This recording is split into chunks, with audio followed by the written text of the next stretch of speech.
Good morning, everyone, and welcome to Lextran's Board of Directors work session. Here to lead our meeting is our chair, Mr. Harding Dowell. Thank you, Fred. We'll call the meeting to order and we will call the roll. Mr. Ward. Here. Judge Thurston. Present. Ms. Borges Gonzalez. Here. Mr. Blevins. Here. Ms. Rogers is absent. Mr. Houston is absent. And Mr. Whistle is absent. Is there any public comment on the agenda? Seeing none, we will move on to the review of the fiscal year 2027 operating budget and capital plan. Thank you very much. Nikki's going to help me walk through our budget and capital plan, but just as we get started, the process for our budget, we met with Finance Committee last week. I think Mr. Ward, would you like to? I told Nikki when I walked in, I said, I have so many notes on this, and she thought it was new notes, but it was all the notes I took last week. And just want everybody to know that we go through this thing really thoroughly, and Nikki and others that helped prepare this do a really nice job on it. Thank you all for your work. Okay, so the second step is this work session where we unveil the budget to the entire board. We'll take the feedback from here, make any modifications that the board requests, and bring it back next week for the approval. After this board approves it, we then go in front of City Council. That happens in May. I don't have a date for that yet, but as soon as I know, I'll let you all know. Once that is done and approved, then it goes to the state for final approval, ratification. I'm not sure exactly what happens to the state, but we get their approval, and then we're off to the races. Right. All right, so. And our fiscal year starts July 1. July 1. Okay. So, Alan, would you advance to the slides, please? We'll start with our mission. We serve people in our community with mobility solutions. Some highlights from this current fiscal year. Our transit center renovation was completed in January. We recently launched Lextran, our downtown circulator. That was in partnership with the Lexington Urban County Government, along with the Fund for Greater Lexington, Lex Park, the Downtown Lexington Partnership. And we won a low and no emissions bus facility grant award, actually 2 awards that totaled more than $6 million for CNG fixed route buses and paratransit vehicles. Those funds are programmed into into the capital plan. We continued our efforts to improve our paratransit performance and engagement. We advanced our strategic plan, and we've positioned the microtransit pilot project for launch later this year. Some of the highlights for next year. We want to continue our planning cycle, complete and implement our strategic plan, and launch the long-range plan, which is also in the capital program. We want to realize those paratransit on-time performance improvements. We have some FTA program updates to work on. I have a focus on safety and security. We'll have more conversations on that. In this budget, we have increased our allocation of funds towards safety and security. That includes new FTEs as well as increased police presence. We want to do fixed route service improvements. Those are those small adjustments that we know we can make in our fixed route system to make the overall system perform better. We're going to launch that microtransit pilot, incorporate those new vehicles from those grant awards into the fixed route paratransit fleets, which includes 7 fixed route buses. And we think with additional grant funding, we can afford up to 14 paratransit cutaways. We'll talk about our fleet plan in a moment, but that'll help to smooth out and standardize our fleet replacement for paratransit. Again, as we transitioned a few years ago and really had no fleet, to build this fleet out to make our service much more reliable.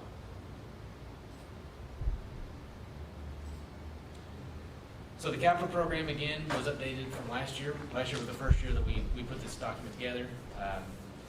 The intent of that is to help us have the conversations around long-term capital projects, even if they were unfunded. 2 very high priority projects in this year's program: the fare collection systems, so our fare boxes, and our paratransit facility. We've had some conversations around the paratransit facility in the past few months. We are going to continue those conversations in our May board meeting. However, the fare collection systems is something that we got some good feedback from the Finance Committee. There is a $5 million unfunded note in our capital plan. We think that that's a pretty reasonable estimate for a cost of a fare collection system that would replace what we currently have. The really decision point for the board is going to be our ability to collect cash on board. That's where a lot of these costs will come from. Recommendations from the Finance Committee is to put together essentially case studies. What's other agencies in the industry, how are they dealing with this? We are working on that, and we'll bring that back at a later date. But we're happy to also have that conversation today to give you all more of a baseline level of information of how this is going to play out. Okay, on the next slide, please. So the next two slides deal with our fixed and paratransit fleet. Our current fixed route fleet is about 68 vehicles. We do have some that are scheduled for decommissioning this year. The average age of the fleet is just over 6 years, and that's a pretty strong improvement from where we were a few years back. We have 11 vehicles, that's 16% of the fleet that's at or beyond the 12-year useful life. Again, we typically get more than 12 years of service out of a vehicle. That's the FTA definition for when the federal interest, federal financial interest, completely depreciates from the vehicle. We have the grant funding again for 7 new vehicles this year. The 4 gasoline vehicles that you see on this chart, those are the Lextran cutaways that we put into service for the Lextran. And then we've talked over the years about our transition from diesel into CNG. So now CNG compromises over 60% of the fleet. That is also reflected in our operating budget as we deal with fuel prices. But this chart, I think, really does a great job of showing how we've leveled out our fleet replacement. Again, back in 2007, we had, I think, 17 vehicles on the heels of the tax referendum that went through in 2004.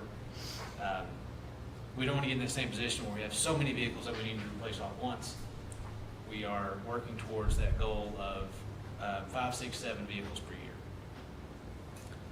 So on the paratransit side, our active fleet is 67. Again, some of those vehicles are lower in capacity than what we need to provide the efficiency within paratransit.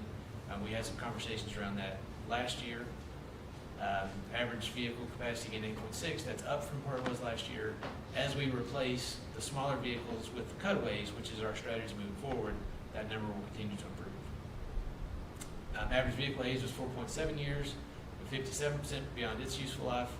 The difference here with the paratransit vehicles, it has a much shorter useful life than fixed route vehicles do. We do have the grant award that would allow us to buy 10 vehicles. With the addition of the 5310 allocation, we think we could get up to 4 more for a total of 14.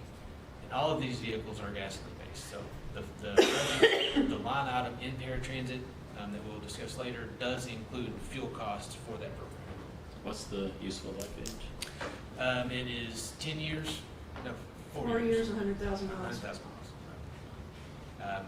We get, It's like less than my car. Yeah. yeah, and Randolph can say they get pretty heavy use, the cutaways do. Okay. Next slide, I think.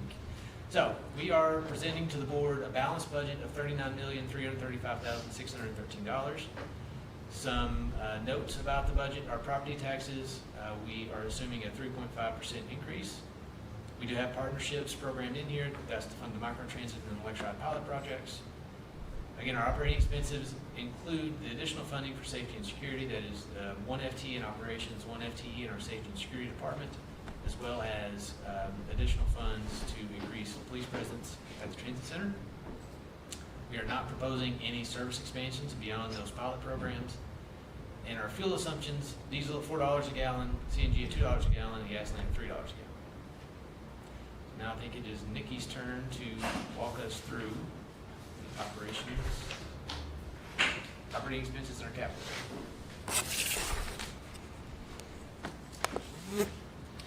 Okay, as we look at the summary of the draft budget, we start out with our revenue. Our passenger fares, as we've seen the last few board meetings, has pretty much been flat in the last couple of years. So we kept that budget about the same as it was for the 2026 projection. That number includes about $20,000 for our football shuttle, and the rest is all the passenger revenue. Our advertising revenue increased by $10,000. That's a contract. We have a contract with Lamar that we receive the money up front each year, and then at the end of the year, if there's more advertising, we get a little more money. If there's not, if it's less than 345, then we keep the 345, and they have to eat that cost. But what we've seen the last couple of years, it's been over by a little, but we have that increase. Property tax revenue, as Fred mentioned, was 3.5%. We talked a lot about at the Finance Committee about the increase over the last few years. It had gone up, and now it's kind of on its way back down where we expected it to be being more around the 3.5–4%. Our state capital expense, or state capital revenue, this is the money that we use to match our grants for the federal assistance. We can use so much of our federal funding for capital maintenance and for paratransit, and the state matches up to 20% of that. So that's where that number comes from. Federal assistance, like I mentioned, is the capital maintenance and the paratransit, and you'll also see that over in the capital budget. So part of that becomes revenue in the operating budget. Our UK partnership agreement, we each year at the beginning of the school year, we look at that. We kept it the same as what we had for the 2026 projection, which went up a tiny bit from the actual budget last year. So that may or may not go up, but we went ahead and budgeted that with the same. The miscellaneous revenue here, this includes interest from our money market account. This includes $320,000 in revenue for our Lextran. We have $720,000 for the microtransit. The 2026 projection includes $320,000 for microtransit. So since we started, I said that backwards. I am so sorry. Let me start over. 2026 includes Lextran, the circulator, because we started that in April. So that is in the 2026 budget, $320,000. In the 2027 budget, we have the $720,000 from the city. $750? $725. I get those two mixed up all the time. I'm so sorry. But we have that as a revenue line. We also have it as an expense line that you'll see later on. And that also includes what little bit of fuel tax refund that we get. So that makes up our operating revenue of $39 million. But I'll be glad to answer any revenue questions before we move on to expenses. Okay. Operating expenses, obviously our biggest expense would be wages and fringe. This includes a 3.5% increase that was negotiated into the contract. We are in the final year of the union contract, which ends June 30th, 2027. Our fringe benefits, our insurance, as you know, health insurance is always increasing. We budgeted a 9% increase. When it first came in, it was almost 12%. So they are in the process of trying to bring that down. We're still in negotiations with the broker. So we should know more in the next couple of weeks when Fred and I meet with the broker. But we did budget 9, and hopefully it will be less than that. Professional services includes things like the management contract with TransDev. It includes the audit. It includes anything that we would pay an outside vendor for, such as vehicle maintenance, facility maintenance if someone comes in, cleans the carpet, cleans the windows, or if we have to send out a bus for any kind of body work. Nikki, would you remind me, our wages that we pay to Fred and Randolph as our TransDev employees, are they included in professional services or in wages? Professional services. Yes, it's all monthly fee. It's all included. Professional services also includes things like payroll. It also includes our police officer to its transit center. We have the off-duty police officers. We talked a lot about safety and security, so we tried to bump that number up a little bit to get more coverage over there. And but everything else in that line item would be any kind of service that we pay for. Materials and supplies. The majority of this line item, $1.1 million of it, is bus parts.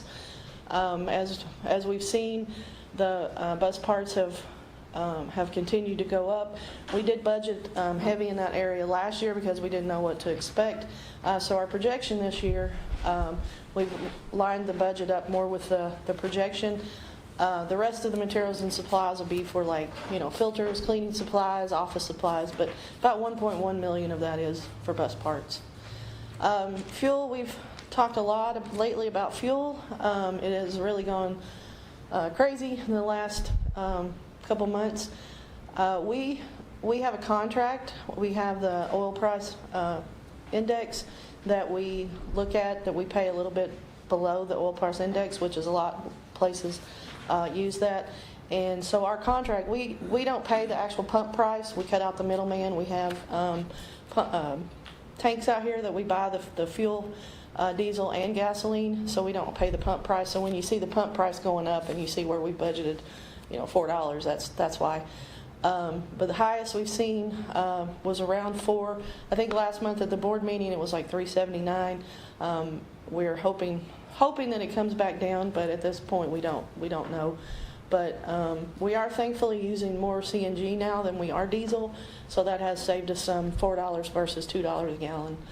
The fuel other, we did add some funds to that. The other fuel is CNG, of course. That also includes gasoline. Our gasoline was for our service vehicles, such as our supervisor vehicles, vans, things like that. Now we've added gasoline for the 4 Lextran vehicles. So that's another reason for that increase. Utilities, as we all know from our homes, has gone up significantly. KU had gone up in January. I think I mentioned that at the last board meeting. So we've upped our utilities to reflect that. Property and liability insurance goes up every year. Workers' comp is based on wages, and our property and liability insurance, obviously, when we add new buses, goes up. When we take buses off, of course, it goes down a little bit, but nothing compared to the cost of a new bus. So we have seen that increase a little bit. Our fuel taxes, this is where we pay the fuel taxes, and then we get 78% of the fuel tax back. So that's part of the revenue. We pay $148, and we get part of that back, which was in the miscellaneous revenue. Our paratransit expenses, we have broken this down just about as far as we can. We have fuel at $3 a gallon because we pay for their fuel for their gasoline vehicles. We have the contract cost, which is the overhead cost, plus the per trip cost, which goes up a little bit on July 1st. We have bus repairs in here. Last year we budgeted about $250,000 for bus repairs. This year we've increased that to $350,000. As Fred mentioned on the vehicle slide, some of the paratransit vehicles are older, and we've been trying to maintain those and get some of those back into good shape. We also have reduced this line item. Last year we paid for assessments. Now we have the internal person that does the paratransit assessments, so that's no longer in paratransit. That shows up in wages. That's one FTE that we added in 2026. Here's the line I mentioned for microtransit expenses, $725,000. We expect this to start after the new fiscal year. So depending on what we do with that service, we have the revenue of $725 and the expense of $725. Dues and subscriptions, this includes our American Public Transit Association dues of about 40-something thousand. The rest of it is for some subscriptions and some certifications and things that employees have, but most of it is for APTA.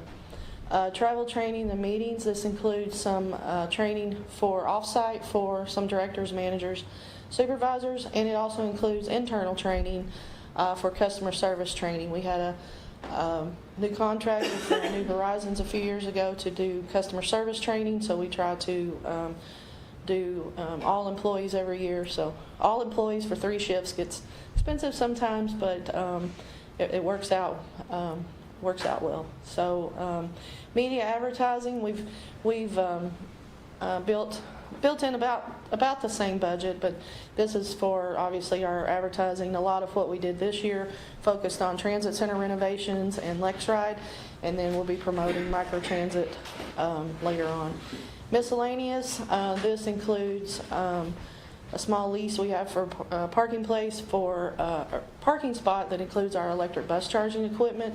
It also includes some things like bank fees and employee engagement expenses. We do things like if some of the holidays we do employee transit appreciation, like in March was transit employee appreciation day. We did pizza, just some fun things for employees.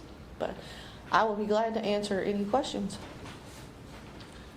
Nikki, I just wanted to make one note about the utilities line item, that some of that increase, if I'm not mistaken, comes from, as part of the transit center Yes. project, we rectified a shared electrical metering Yes. issue, so we're now responsible for some utilities at the transit center that we previously should have been, but weren't. Yes, we paid water, they paid electric, so now we're paying it all. So, Did you say anything in professional services about the additional security? professional services, the security increase for the police officer presence, and then in wages, we did include a new FTE for a safety and security manager. And that increased police presence, if I remember from our committee, is expanding the number of hours Yes. of coverage, not necessarily the number of officers. Right? Correct. And It's that the- those are done by off-duty LPD. Yes. We increased the police officers to $65 an hour for off-duty police officers for 55 hours or 65 hours a week. And we had been less hours than that. We'd been 40 or 50 hours a week. We've increased that to 65 hours. Is that just at the transit center, or do they patrol like our stops? They can, if needed, patrol stops. Usually the home base is at the transit center. And we have direct communications through our radios to them. Well, who to respond? Would you call the city police first? Radio first, because we have that direct communication. You go straight to the police, and then 911 follows.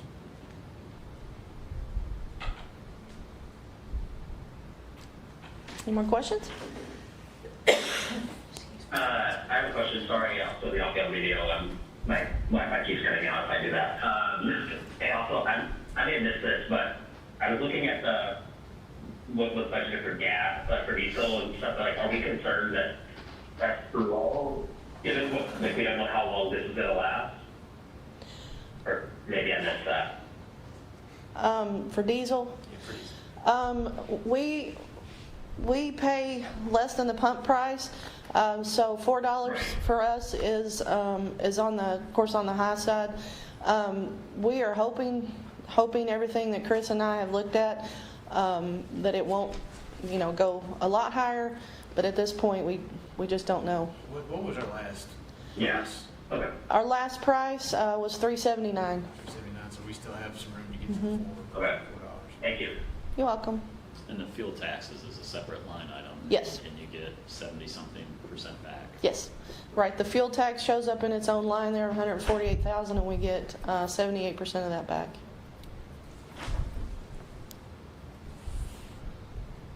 Okay.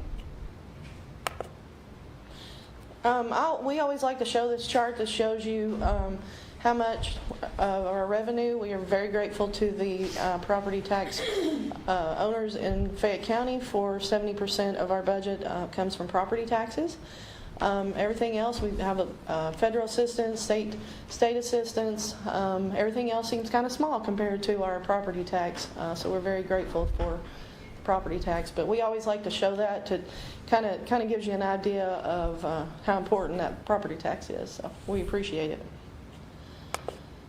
We also do this with expenses. This includes, obviously, our wages and fringe are the biggest line items. Then second would be paratransit expenses.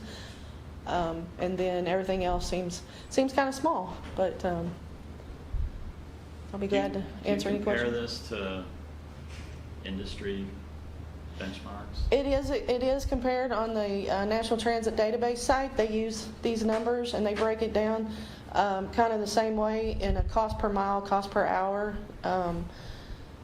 breakdown, and we look at those ever so often. They're usually a year or two behind. I think the 24 numbers just came out, but we usually look at our peer agencies to see what their total budget is and to see what their cost per mile, cost per hour to see if we're in the range.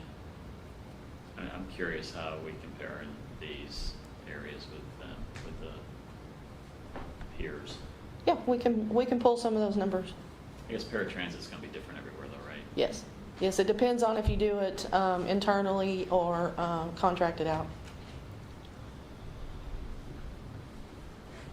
But I think no matter how you do it, it's a very large expense. Okay, this is our capital plan. As Fred mentioned, we have the capital plan and we have the capital program. The capital plan is what we know that we have money for. So on this plan is only what we know we have money for, that we have coming in for 5307, 5339 grants, and also 5310, which is the seniors and those with disabilities funding that we've been using to buy paratransit vehicles. The capital program lists more of things that we need, things in our long-range plan, things that are unfunded, but this is the one that shows what is actually funded at this time. As long as nothing changes, it's hard to go out 5 years in transit, but as long as nothing changes, we know that the numbers for 3 years are 26 and 27 are actual numbers of what we will receive. 28 through 30 are estimates. Our 5307 funding, which is our regular formula funding, has gone down a little bit. That's common. We've seen that all over the country. Our 5339 for 2026 includes the Bus and Bus Facilities grant, competitive grant that we won, and also the low and no emissions grant that we won, and then our 5310. So things that are working on this year, the bus barriers. We talked a lot about that in the Finance Committee about the bus barriers. They are to protect the driver, part of our safety and security upgrades that we've been working on. The new buses will all come with those, and we've been trying to retrofit some of the other vehicles. The bus line there shows, the first line shows, of course, with the bus facilities and the low-no funding, where we were buying fixed route and paratransit vehicles. From 27 through 30, it shows only paratransit vehicles. We are using our 5339 and 5310 money for those. In 2027, you'll see the planning, research, and development. That would be like the comprehensive operational analysis. It would also be like long-range planning, anything like that that we need to do. Service vehicles, we went for several years without replacing any of service vehicles, so we've been trying to get some of those upgraded. We still have some very old Ford Escapes and some old vans that really need to be replaced, so we've got a plan to replace some of those. 2028, the $125,000 is a maintenance truck, heavy-duty maintenance truck that they use for cleaning the bus stops and things like that. The capital cost of contracting, this is where I mentioned we have expenses for the capital cost of contracting and also capital maintenance, which are any of your maintenance expenses. This could be wages, fringe, anything related to buses. You can use part of your 5307 money as revenue in your operating budget. So that's where that shows up. It has gone down a little bit from 2026. But we've also allocated money in some other places that, like the planning and research and bus barriers and things that we desperately need. Our transit enhancements, that includes our shelters, bus stop, or shelters, benches, and trash cans at our bus stops. As you know, we've been trying to do a lot with those and the ramp project, and also some of the expenses for the shelters obviously have increased. So we've increased that funding going forward. Hardware and software, this includes your normal computers, laptops, monitors, servers, anything with hardware IT equipment. And then our shop tools, equipment, and facilities. This is kind of a catch-all area. The FTA actually calls it miscellaneous support equipment. This could be anything from a forklift for the shop, or a power washer, or it could be to be used like if we need to replace the roof, if we need to replace HVAC units. Chris has been talking recently, this building is now 10 years old this month, And so some of the things that we may need to look at, some of the HVAC units. So we made sure that we put some money in there for those items. Security equipment, you are required to do 0.75% of your 5307 funding as something security related. So this is for our camera upgrades, for the buses, for the facilities. If we needed to replace any of the fencing, anything like that would fall under security equipment. We can also use it for safety signs. We've used some of it for some signs at the transit center, anything that we need security related. We've listed, Fred mentioned earlier, the unfunded projects, and I'll let him talk more about that in a minute when he talks about the capital program. But anyone have any questions? Nikki, just so I remember, and for those who are going through this the first time, the 5307 funding is something we get from the federal government every year based on an algorithm Yes. of ridership and other things. Correct. So that comes no matter what. The 5339 is all grants we have won. There are three types of 5339. There's a 5339 that's a formula funding that you get every year, which is about $600,000. That's the one that usually we've been buying paratransit vehicles because that doesn't have enough. Usually we have to use 2 years to buy a fixed route bus with it, so we've been using it for paratransit. But there's a 5339B, which is your low and no emissions grant, which is the competitive grant, and there's a 5339C, which is the bus and bus facilities grant. So that, and we've been fortunate enough to win both of those in 26. Okay. So And everything then- above that first 600,000 is, and is that why when we see out in years further, we're not including the anticipation of any further grant? Correct. Since they're competitive, yeah, we only list what we've actually won on this grant. And the 5310 is also a formula funding. That's for the seniors and those with disabilities. We used to have to split that with the state, but they've turned over the whole apportionment to us now. So it's right about $400,000 a year. So that's helped a lot with paratransit vehicles. And then if we do have any grants that we get later on in the year, there could be state matching. There also could be a local share from the Mass Transit Fund. So you see there at the bottom from the local share.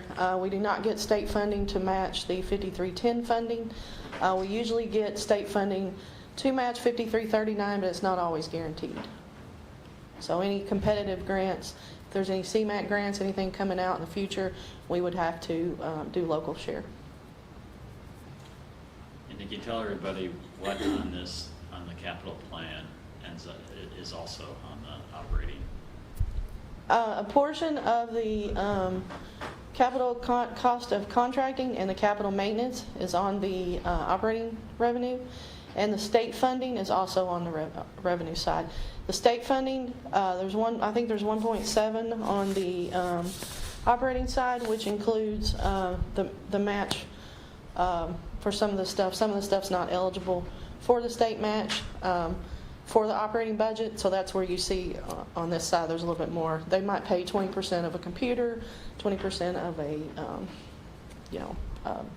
office furniture, something like that. So on the operating budget, it shows on both revenue and the expense side. Yes.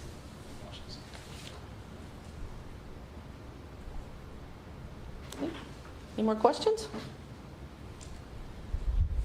For the estimates for the projects, are you factoring in anything in terms of like a contingency or some extra funding essentially down the road as you make these estimates for costs?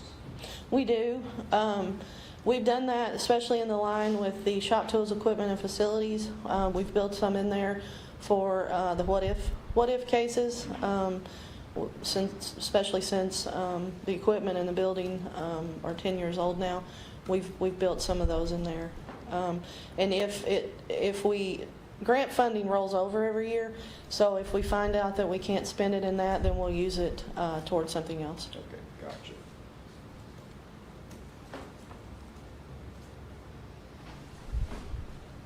Any more questions?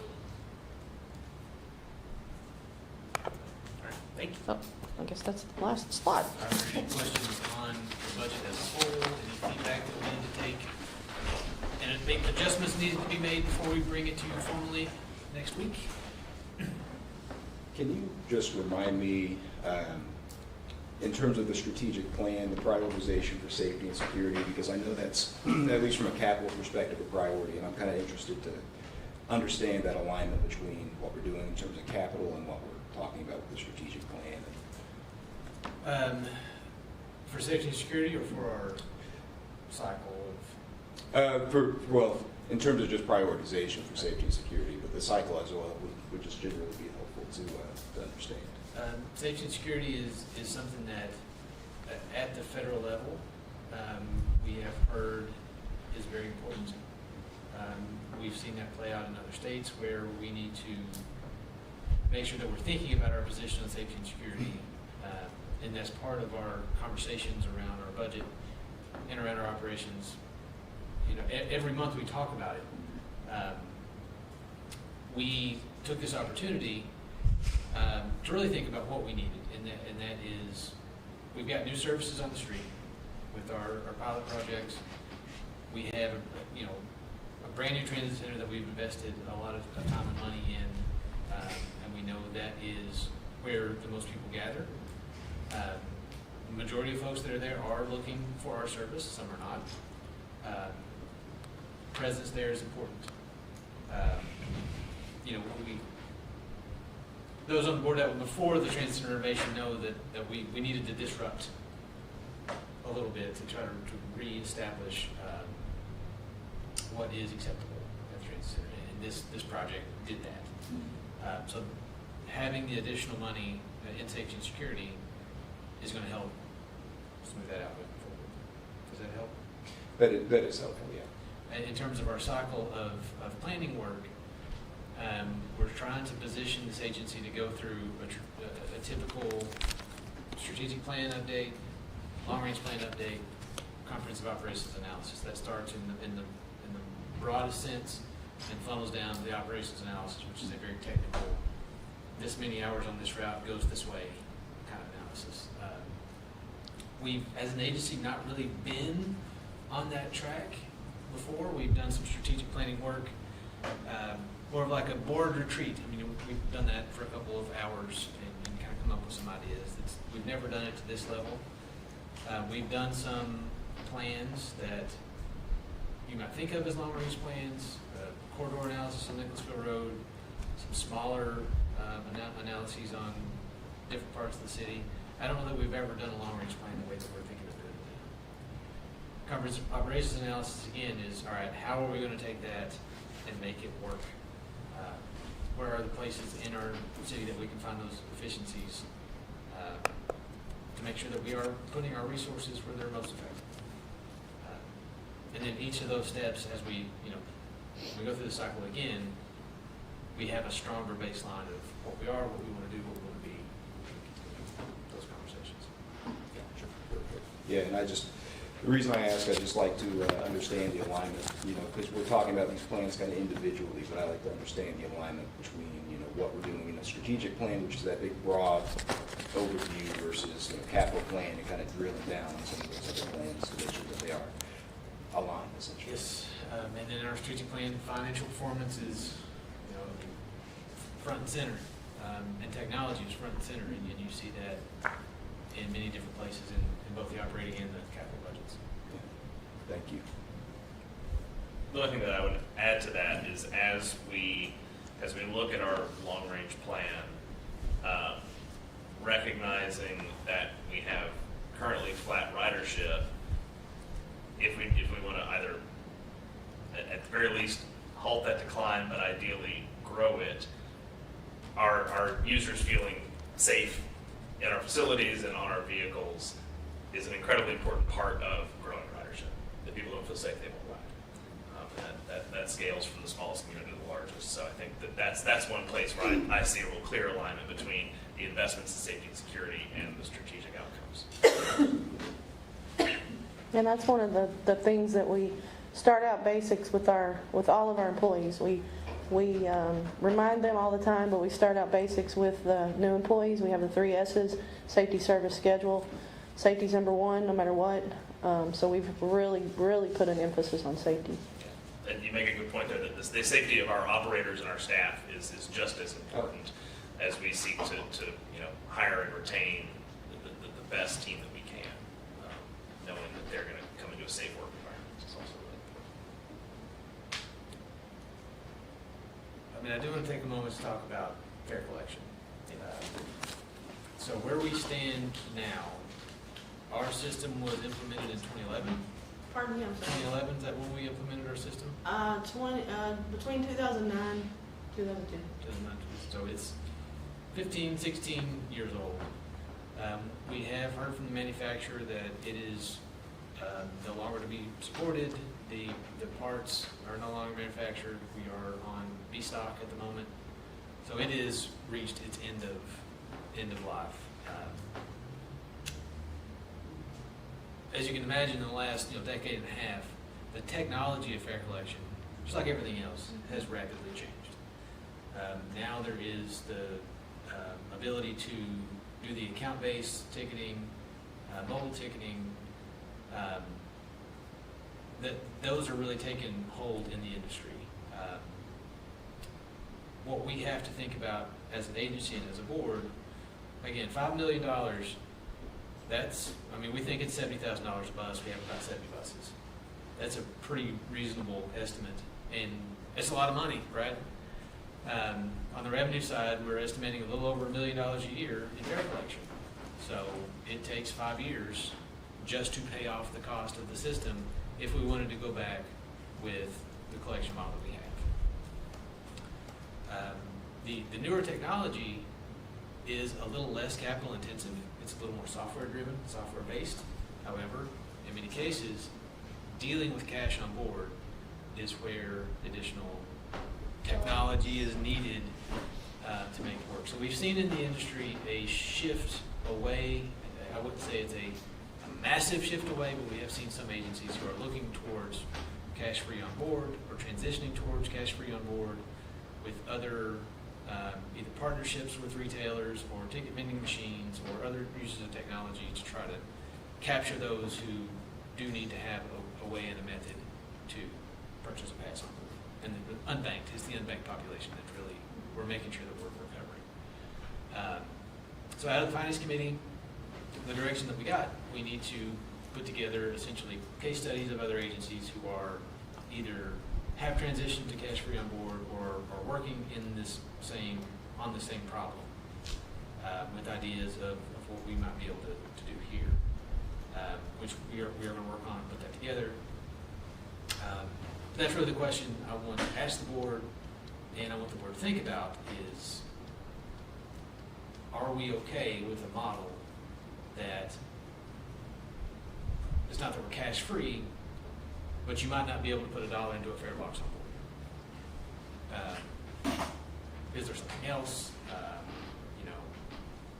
What would that look like? We can work on the details as we move forward, but those are the bigger questions that I want this board to be thinking about with, in the back of mind, a $5 million system would be, is a pretty big ask, and I don't think that's what the staff recommendation would be, but that's just sort of the situation that we're in. So, And Fred, break down that 5 million a little bit more if we can.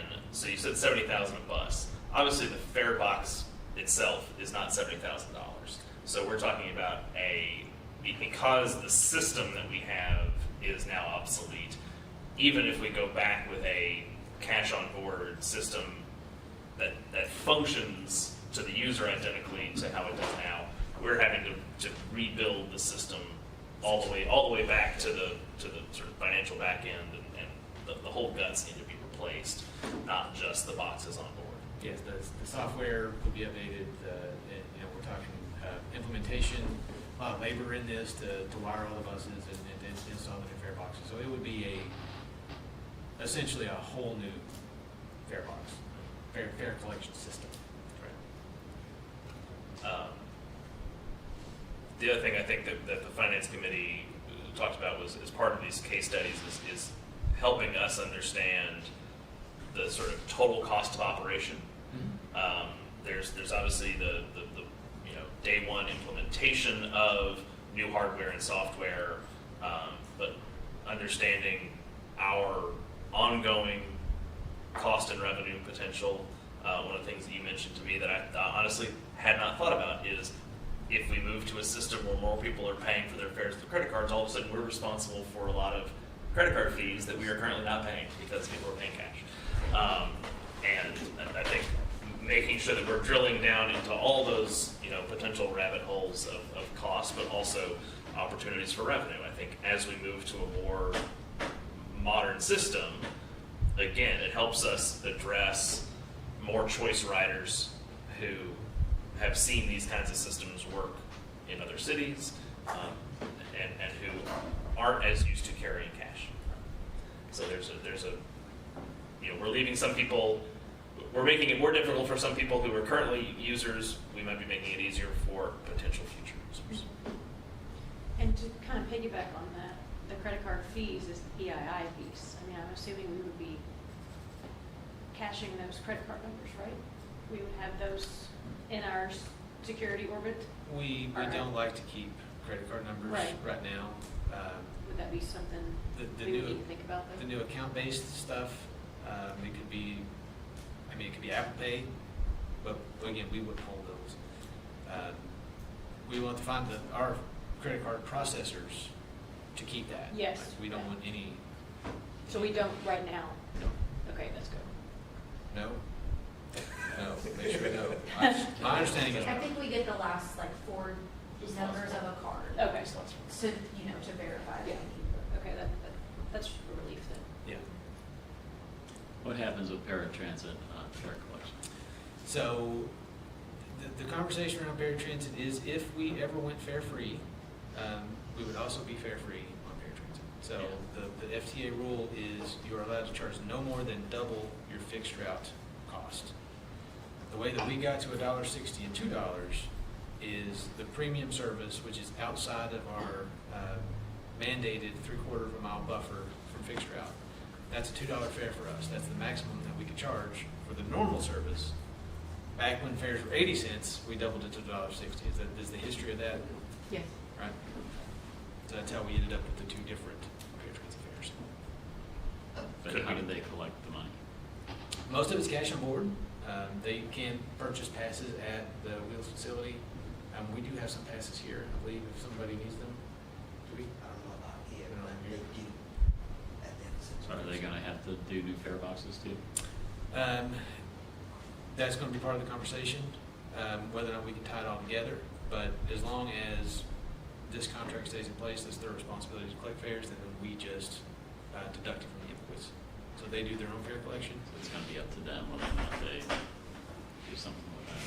But if If that's another almost $5 million, because they've got almost 70 buses too. Do we know what the fare collection is for paratransit?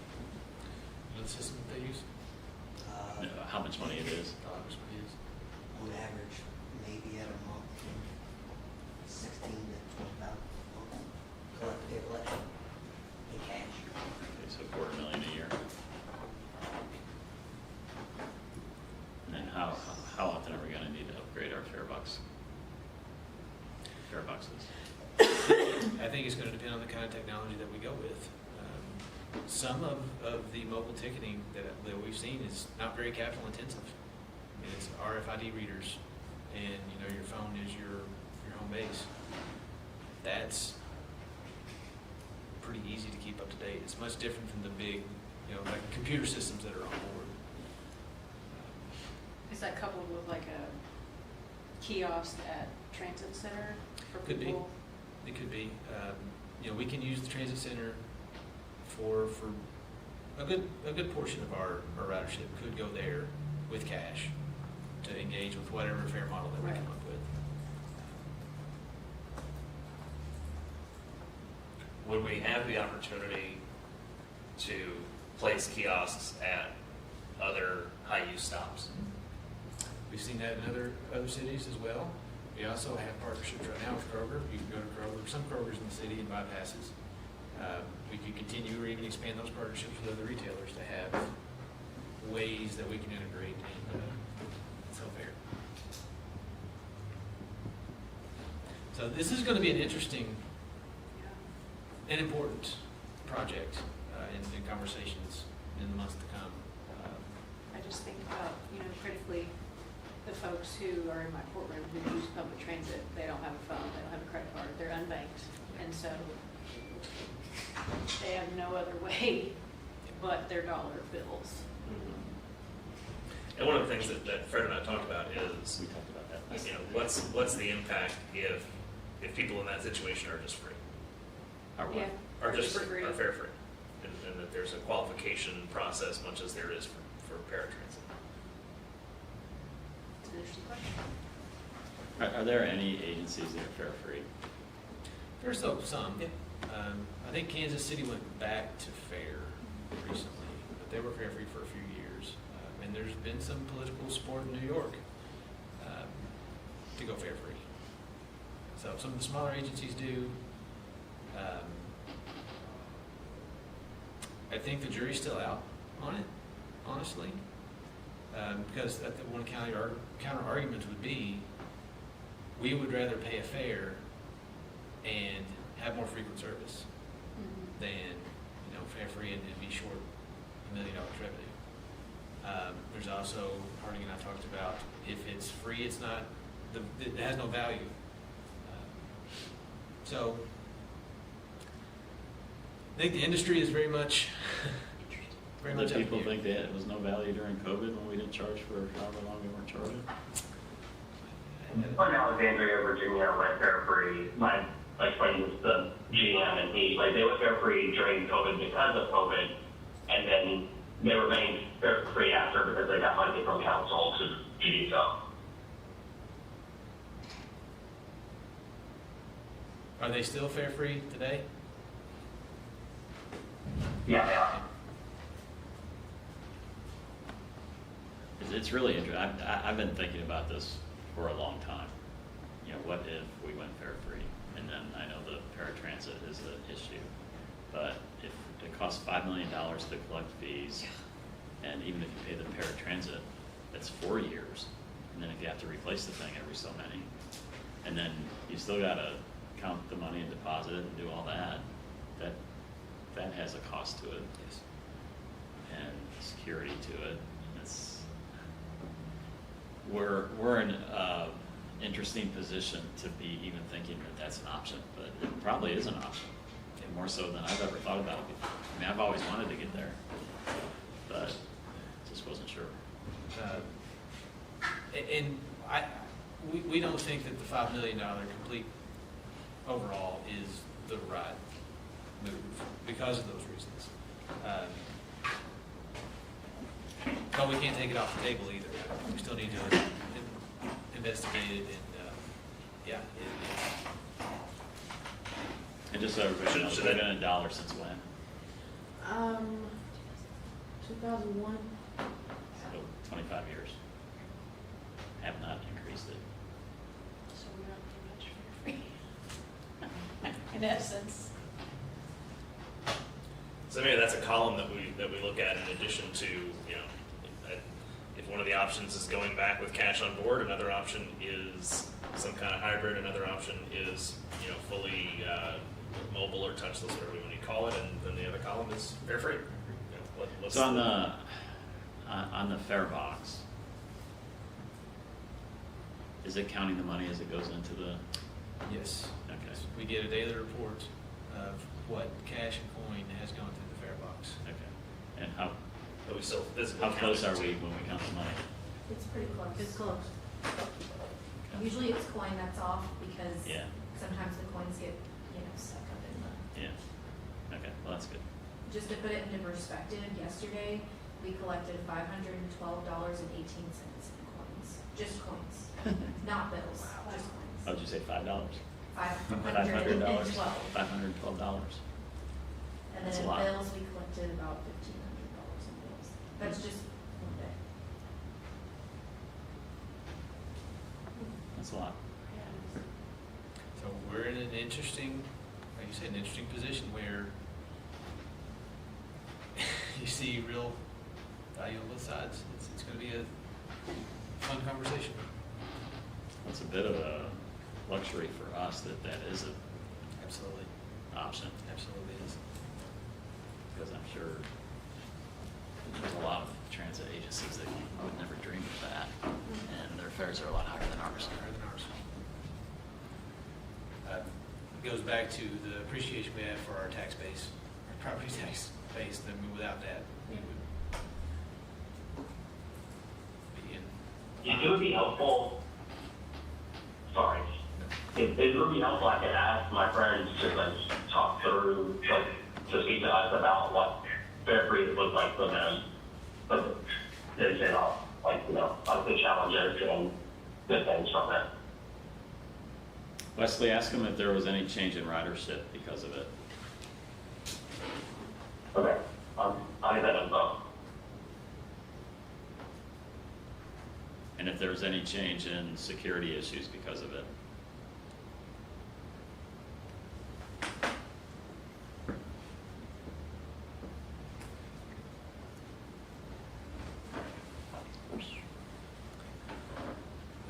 Do we have any other final thoughts on either the budget or fare collection? We can otherwise adjourn and transition into our next meeting. Thank you all for all of your work on this. Yes, very, very proud of the work everyone's done. I think it Herculean shows, effort. well, and it shows real care for our community, that Yes. we're you know, being smart with our dollars, that we're a balanced budget, and that we're providing what we say we're going to provide. So before we adjourn, if anyone is watching on YouTube, there will be a few minutes break here, and then I think Alan, they will need to check another link. It will be in a separate link. If you're looking for the special board meeting, it will be on a separate YouTube link. So, with that, thank you all. We're adjourned.